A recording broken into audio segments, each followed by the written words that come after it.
Get Cluedo out. I really hope you're not insinuating anything there.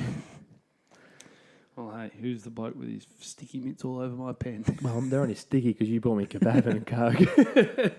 I'm a messy eater. First a kebab and a Coke, now I'm stealing your pen. God. I'll do what I want. That's what is moving to my joint. Welcome, everybody, to the round 12 episode of the Magoos. Ben, welcome. Yep. Welcome. Thank you for having me. Excellent to have you here. At my house. Thank you very much. At your own house. We've seen another week of footy in the books as we approach the halfway point of the season, which has just flown. Yeah. There's a few nice talking points to come into the weekend. Of course, one of the biggest ones, Nat Fyfe. Obviously, Brownlow favourite. Yeah. Heads to the tribunal. It's the age-old question every time someone who is up there in Brownlow contention, whether or not they should get a bit of leniency. But how many times can you be lenient to a player? Yeah, well, I mean, Dangerfield obviously, didn't end up winning it last year, but at the time, that tackle on Cruiser was the talk of the town, and now Fyfe sort of takes that mantle. Yep. I think Fyfe deserves a week. I agree. I think he does. But it also, it's just one of those things as if, player misses a week, should they be out of contention for Brownlow? Yeah, well, we actually had a question from Twitter asking that. Oh, did okay. Yeah, which was along the lines of should they, bump it up a little bit more to whatever it would be. Given that the game does keep changing and it is easier to get rubbed out, so it doesn't necessarily mean you're not the fairest player just because you copped a week for something that. Yeah, but then I guess do they then have to go back and award retrospective Brownlow medals to those guys who got? Well, because that's what that's what they'll end up having to do. But so we can chat about that a little bit later when we do. But on Fyfe, say he does, questions. say he looks like getting a week. I've got a question for you. Then is because we did have who was it who got rubbed out. In the 90s for the Bulldogs? Chris Grant, and he won it, didn't he? He went on to get the most votes. Yeah. Do you think that if Fyfe does get a week and the AFL have an inkling that he's pushing pretty close, do you think they give a little whisper to the umpire saying if voting? Well, not voting, but like if he's worth a 2 or a 3, just give him a 1. Yep, for sure. Because it's embarrassing. Yeah, it's embarrassing. It's a huge balls up. Yeah. So do you reckon there might be a little bit of that? I like to think that the AFL are a little bit mafia-ish with that sort of stuff. I'd say the umpires might be like just written in their handbook, maybe like an invisible ink. They have to get like one of the. There's just a blank page at the end. It's like the unwritten code where they're just going to get the little blue light and they look over it and they see like, so that's how it actually. Well, they works. are people as well. They watch the news. They know someone's getting. They a are week. people. Umpires are people. Who would have thought? There's a hot take. Yeah. We'll get to the umpires, I think. What else did we see? Again, on that umpires sort of train, we saw Alex Rance and Callum Sinclair flopping. Bit of flops. It's not good. You're a big basketball man. You've been flopping sort of where that term originated, I guess, from I think basketball. soccer really took it over, though, didn't they ever? Yeah. Yeah, there's definitely a lot of flopping in basketball. Flopping is that real American term, yeah, isn't it? But with flopping in basketball, the most you're going to get out of that is 2 points. I mean, it could win you a game if it's very crucial, but a flop in football, it's just, I don't know, it can swing a game, it can... Yeah, it really rolls everyone up too, doesn't it? Well, the one on Rance was a big one because it took about 3 or 4 good seconds before the umpire actually blew the whistle and decided, hang on, I'm going to call in the back here. He has been really thrown out of that. Yeah, I'm pretty sure he's still in the air now. He's you see that Shooting Stars video? Did you see that? Have they made that? Yeah, I love it. I love the internet. Great. We'll link you, people. Yeah. We'll add it in there because it's just great viewing. Great stuff. But I hear you actually got 8 again on the weekend. That's tipping. True. So did I. Yeah, I mean, we're 8 from 9 this week, so it's not... But I feel like this week, though, a lot of people might have got an 8. Yeah, we sort of sat here last week and said, this is going to be upset, that's going to be upset. Oh, they're upsets. What happened? And then, we weren't stupid enough to tip them, obviously, which was good. Which was good, just trying to widen the gap on everyone else in the tipping competitions. But, I got 8 out of 8, and then, of course, stumbled at the last hurdle with Adelaide Judo. So actually... Me too. I mean, it's an easy thing to say in hindsight, but when there hadn't been an upset heading into that game, I sort of thought, I agree, because on the Sundays when I put my multi, I had a 2-game multi, the last 2 games, I thought I haven't had a bet this week, and I'll check your tenner on a multi. I'm starting to get itchy. Yeah, I'm 7 from 7 going into Sunday or whatever it was, and then bang, last leg, I should have known. I'm not going to get 9. It's true. Yeah. It's true. I've got 9 once this year, and I had don't 2. feel like it's going to happen. 2 actually, but that was a while ago. I'll give it to you more. That's true. What do you reckon, Jake? Are we... Yeah, I just when you said Jakey there, I just wanted to sort of touch on a namesake of mine, Jakey Lever. Great segue. He's gone down. Yeah, something like that. Gone down. Obviously, he's 22 years old, going to have his second Rico on his knee, on the same knee that he had in his under-18s year. Yeah. Didn't play any TSC Cup that year due to that knee Rico. So it's obviously not great for the young star out of the Demons. So he's going to be missing a lot of footy, and it's going to be interesting to see that the effect that him not being there has on the Demons. They're obviously playing some great footy, and that really coincided with him coming into his own, like sort of getting that first month out of the way where people were saying what a waste of money and stuff like. Yeah. Sounds a 4-year deal, 5-year deal, whatever it was. Yeah. And a month in, it's a bust. Like, give it a rest. Yeah, but, he was just starting to cling those games together too. Yeah, and he was just, and Melbourne were clicking. And I mean, I still think that Melbourne will continue on their merry way. I mean, an intercept defender is, probably, out of some of the people that you could lose is not the most important, but he's a very important player for them. So it will be interesting to see how they cover his loss. But they also re-signed Tom McDonald Melbourne to 4 years, so he's playing out of his skin. So it'll be interesting to see if he's good on him to put pen to paper when he's playing well. It's know your limits. It's just business, isn't it? It is business. It's just smart business. But it'll be interesting to see if now he's got the 4-year contract, maybe the foot comes off the pedal a little bit. I hope not. It does happen. He's a good. It does happen a lot. I mean, there's some players who should just be on 1-year contracts because then they play they play so well. Because I mean, you can understand it, can't you? Imagine getting a 4-year deal as a 25, 26-year-old and just going, why? But then it works the other way as well. If you do get a 1-year deal, you're constantly thinking, well, I'm getting another deal, another deal, and that's gonna mess with your psyche, and then who knows, that might have the same effect. You might not play as well because you're thinking about it too much. But I love it when every time something on Twitter they do say, so and so re-signed or whatever, there's always one person who retweets it with I can't believe he's gone already, he's playing such good footy. They mistake re-sign for resign. It's always one. The news with Nathan Buckley a million years ago. Yeah. What? Nathan Buckley resigns. There's meant to be a hyphen in there. But speaking of re-signing and big deals and money men, Gary Ablett went back up to the Gold Coast. Really qualified himself as a flat track bully. He did. He played very good. He played well, but very well. Gary, God, I tell you, can't wait for September for him to get shown. He's good at brand management, isn't he? Yeah, he knows when the spotlight's on him. He's a smart guy, but good on him. Good on you, Gary. You need him. You need those players. I guess. He'll still go down as one of the grades. Oh, of course he will. Yeah. Of course he will. Just not the second Geelong era. I don't think will be a huge win for him. But I mean, you got to play footy somewhere and you got to get your checks. So that's it. Interesting. The Gold Coast Suns booed him.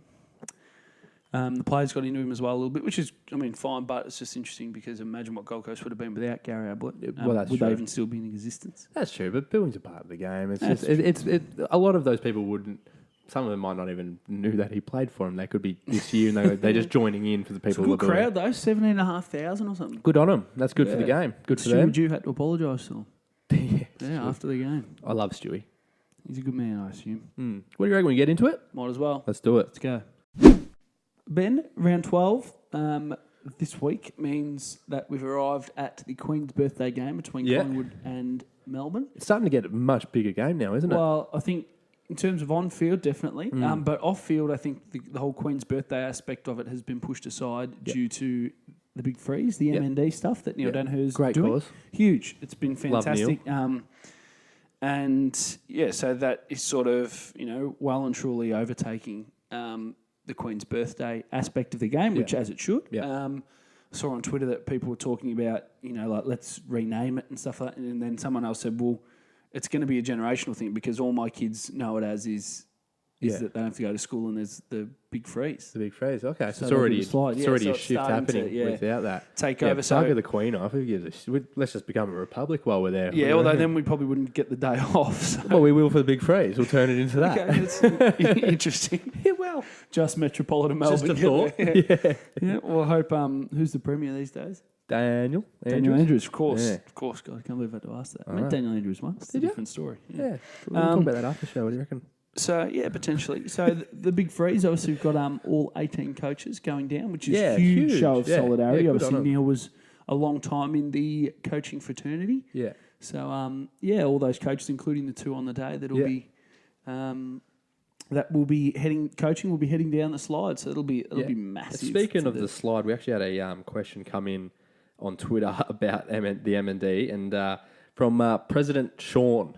Long time tweeter. Long time tweeter. Give him a follow. He's got some good content, President. Yeah, good on you, Sean. Name's not really President, but well, maybe that's not what he thinks. Well, as long as he thinks it's all good. He's asked which AFL coach/coaches will go rigs out on Monday for the big freeze for. What do you reckon? Good one, isn't it? Well, I mean, the first one that comes to mind is Luke Beveridge. Yeah, you reckon? Yeah, he's a big lad. Big barrel chest. Yeah. Doesn't mind bit of surfing. A surfer, yeah. So I think, and then I'd say, I mean, I'm not sure because he's coaching on the day what sort of kit he might run with, but I dare say Bucks is in pretty good nick. I reckon he would be too. Yeah, so it's I think that he could really like. We all want to see Stewie do it though, don't we? Yeah, well, the splash. Hopefully, he goes in last, leaves some in the pool for the rest of them. Really clears it out.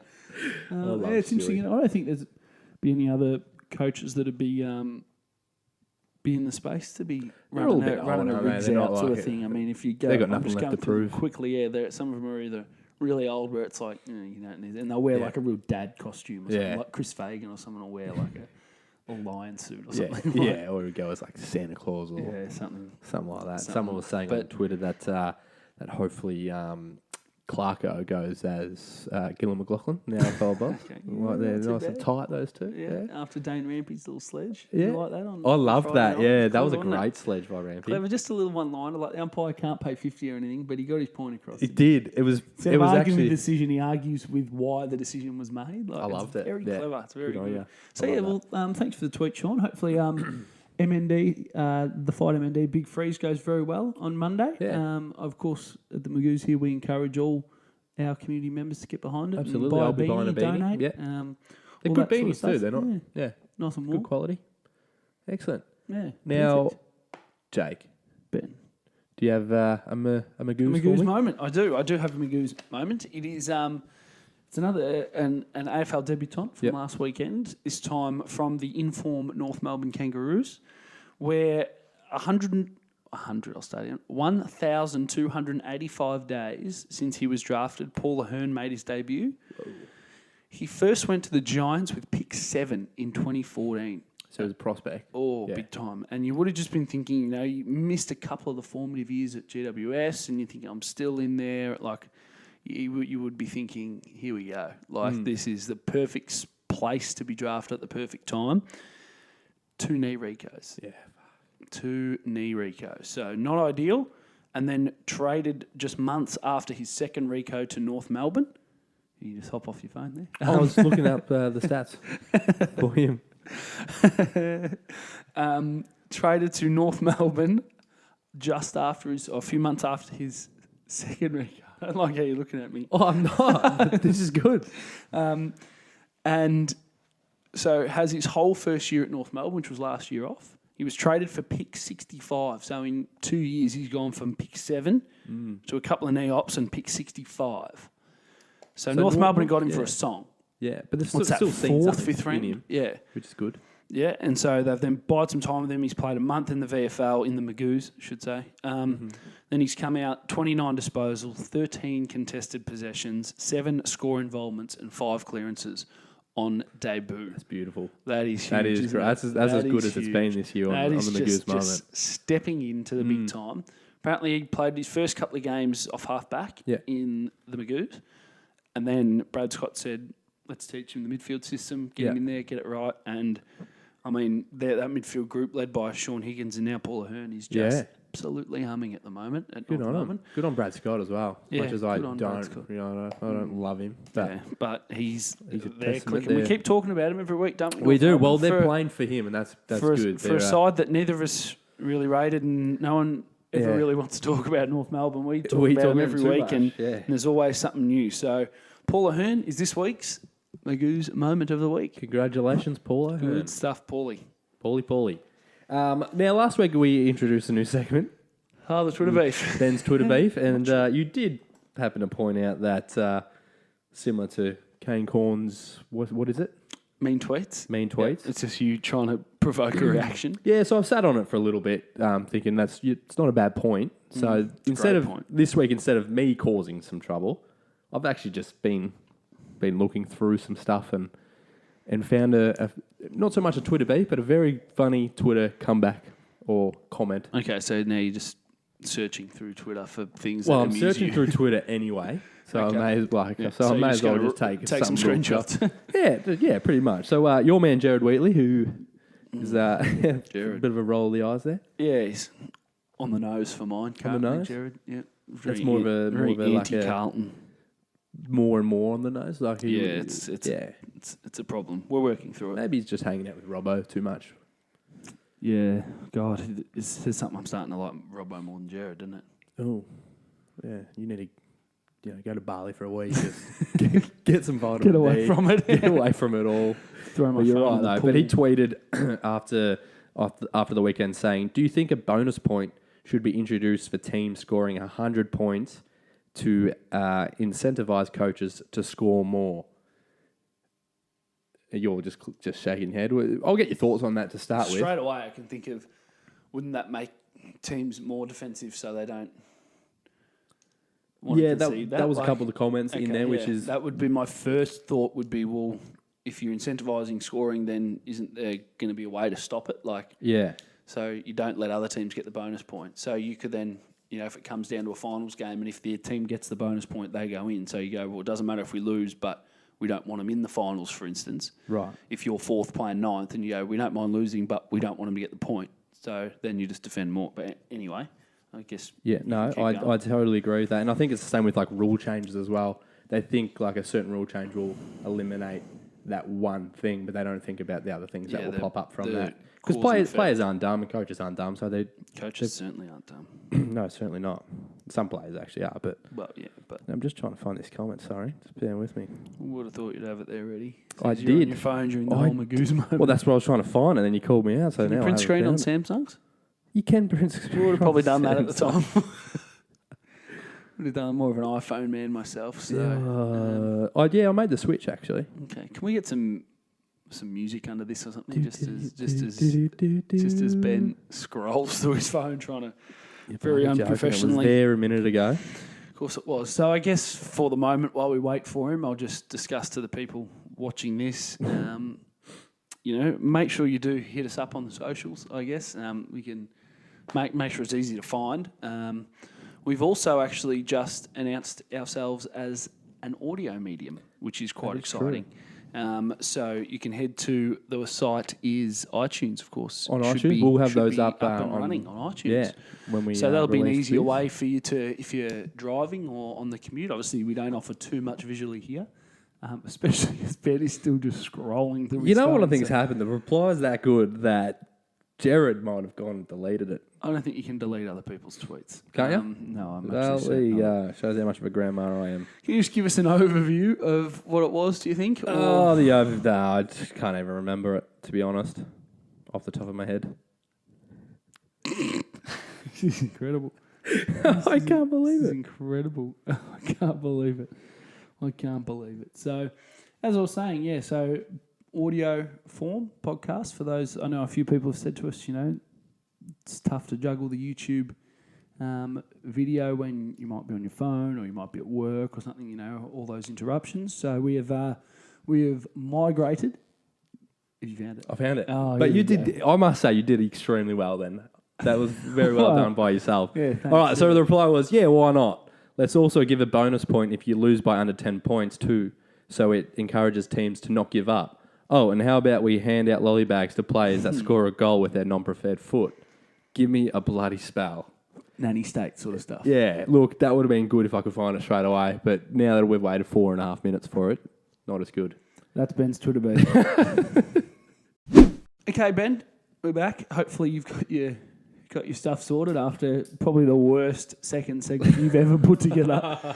Because now I'm going to throw to you again, and I'm not confident in doing so. I wouldn't be either after that. I can see you've got stuff written down, so I'm hoping that it's not just like a shopping list or something. Oranges, apples. You might actually have something prepared that you can reference straight away because... Have a little something. It's a segment that's on thin ice. It's been on thin ice since round 1, though. I think that whole side of the couch is on thin ice. It's like, starting from I've just noticed the double Essendon influence. Too, a bit of a rose between two. I've actually got a signed Brendan Favola photo, so I'm going to bring that in. Oh, that's sweet. And put it on top of on Kuda. I might put it to the side. Yeah, there's a bit of a rose between 2 dual premiership players. In a sense. That's not a sense. Well, in a sense. In the sense that he's a rose, or no? No, in the sense that it doesn't matter. Kuda won one. I'm not saying he didn't. Yeah, but... That was just like a on the fly sort of... But if you're picking... I'm picking the Carlton players for I'm picking the two... Well, I'm pretty sure Paul Barnard played it too, but I could be wrong. I think he did. In a 2-on-2 game, I'm picking Kuda and Fev. If I've got the first two I'm picks. not going to argue with that. I mean, we're not... No one's talking, Hall of Fame and Paul Barnard, are they? No, but I'd love to have Paul on the show. That'd be awesome. Of course we would. PB, if you're listening. But, I mean, I've delayed it as long as possible, so you might as well just do your cane corns of the week. Yeah, let's do it. So, cane corns of the week. We touched on a little bit earlier, Jake, about staging. How much do you know about staging, Jake? I know that it's a finable offence in the AFL, and I believe you can actually have a free kick against you if you do it. There is a way that you can... Never seen that, though. Has that been... No, I don't think it's been paid. If it's ever going to be paid, it'll be paid against Sinclair on the weekend. But I was thinking more Rance, to be honest. Yeah, but Rance got a free kick, so how do you pay a free kick? Absolutely. So it's like pushing the back, but it's against you because you exaggerate. It doesn't make sense. Yeah. No, I know what you mean. Yeah. But I'm not going to give it to Alex Rance, though, about like the cane corns, because he's already copped a lot of shit during the week. And it's like, I mean, I know he gets, without trying to derail your segment with common sense, I think that, Alex Rance, Sinclair hit the deck a bit early trying to get a 50-metre penalty or whatever, but Alex Rance, the umpire pays a free kick, so it's like, what do you do wrong? Well, that's right. So Alex Rance is doing whatever he can do within his power to get a free kick, to win the ball for his team. Yeah. So I'm not giving it to him, but you just touched on the umpire giving him the free kick. So I'm actually giving the cane corns of the week for round 12 to Brett Roseberry, who was the umpire who bought it. He was the one who bought into it. And sinker. Yeah, he was, because I did actually have to look him up, because there's been a few times on the cane corn segment where I just said, that person who did the who did the thing that I didn't like. So I looked him up. It was Brett Roseberry, number 8.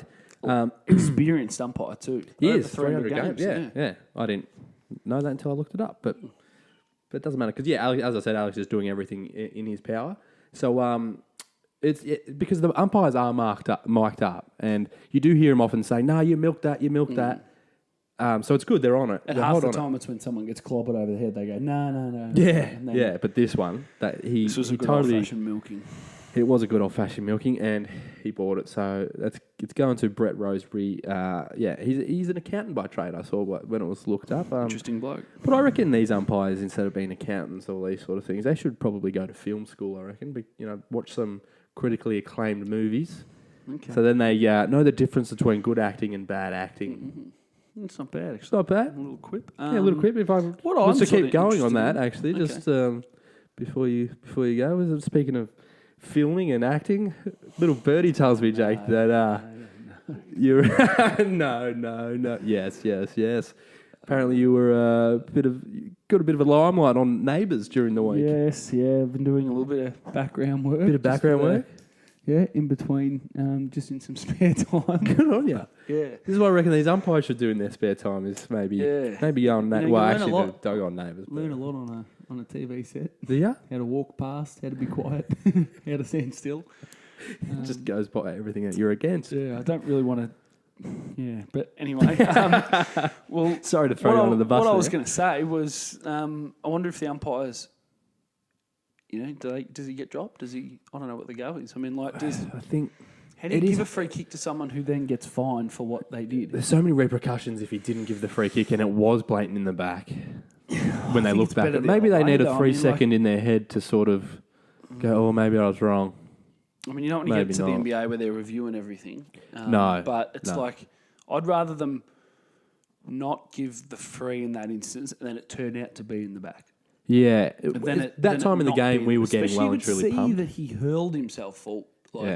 Footage shows clearly in the side as well. There wasn't even any contact, but anyway, it's just interesting. I don't know. I mean, I think that's something that could get cleared up. What happens to the umpires? In juniors, I don't know if it ever happened to you, where an umpire knew right away that they stuffed up. They're just like, "Oh, give me the ball or ball it up," and everyone's made everyone even more angry. I guess it just happens a couple of times where like it's almost a mark, and then like if the ball just bounced in front of them, they blow the whistle and they go, "Oh no, play on," and then the bloke's arguing as he's getting tackled. I don't know. I guess as we said earlier, umpires are human; they make mistakes. That's but it. They are. For this week, Brett Rosebery, number 8, Cane Corners of the Week, round 12. Round 12. Okay, round 12. It's got some good games of footy. Through? It really sneaks up on you, doesn't it? But we've got some good games of footy coming up. Yep. Friday night, Port Richmond at in Adelaide. What do they call that? Adelaide Oval. Cool. Yeah. I was going to say AAMI Stadium then, but it'll be a bloodbath here. This will be the test for them because they've lost. Bloodbath?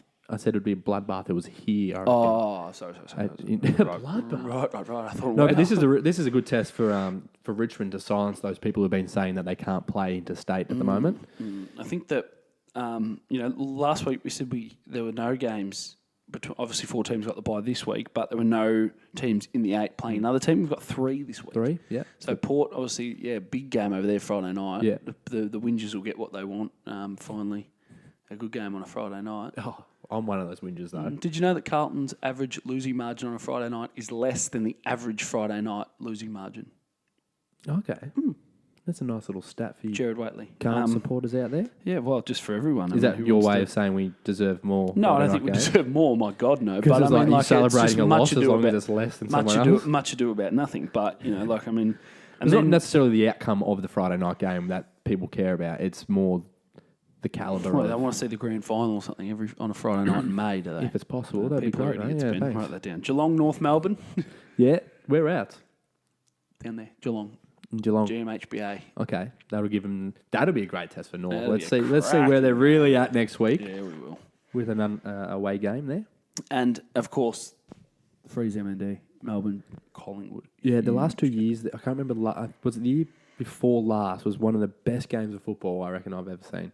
I still remember when Jack Watts debuted and they all got into him on Queen's birthday. Remember that? Nick Maxwell and Harry O'Brien. That's right. Smashed into him. That was what. Even when Collingwood were good, Melbourne always gave him a fair income run on Queen's birthday, I reckon. It's one of those things in it, the form sort of goes out the window. Your Anzac days sort of. Yeah, like your Carlton Collingwoods, your Collingwood Essendon, as you said, those big games, the showdowns and the derbies. And your dream times. Yeah. Not really. Well, it's just a game. One of those games that, huge test for Collingwood and Melbourne on the big stage. That's another thing, they get, rarely, the crowds obviously start to build, but they don't often get on the big stage just because they always play at the G. Doesn't mean there's necessarily 80, 90,000, but they could really pack it in Monday. And I think they will as well. Be huge. Yeah, good test for Melbourne because not so much the opposition, but the amount of people in the crowd. Taste of September, sort of like, what do you like on this big stage? Because they don't get enough big stage games, and I think teams sort of deserve what they get. Yeah, because there's every chance that come September they'll be playing either a qualifying prelim or a grand final against Richmond at the MCG. One of those, you got to think that at some stage those two will cross paths, and if it's at the MCG, I hope so. I reckon that would be fantastic for. Well, I don't care. Well, fantastic for Victorian football. I don't care for either team, so I hope that it's a Freo GWS. I know you don't care for it, but you like seeing sort of... No, not at all. All right. I'm really jealous. Yeah, maybe I'm not as biased as I thought I was. Well, maybe. Anyway, Ben, that's just about us, isn't it? I reckon. It's been a good show. It has been a good show, actually. Yeah. Except for the whole the Twitter blunder. We're still learning. Oh, we are. We are learning. You're in front of the camera a lot more these days. Yeah, of course. With all your filming and stuff, so you give me the benefit of the doubt. Yeah, thanks for that. So, as we said a little bit earlier, while we were trying to pad in some time, we are on iTunes now. You'll be able to take us in your ears. Yeah, I guess. Not too deep, but Well, okay. Make sure you, as always, follow us, like, subscribe, Facebook, YouTube, Instagram, and now iTunes as well. Yeah, only $19 per episode, so you'll be... You're right. Thank you very much, everyone, for tuning in, and we'll see you again next week. Cheers.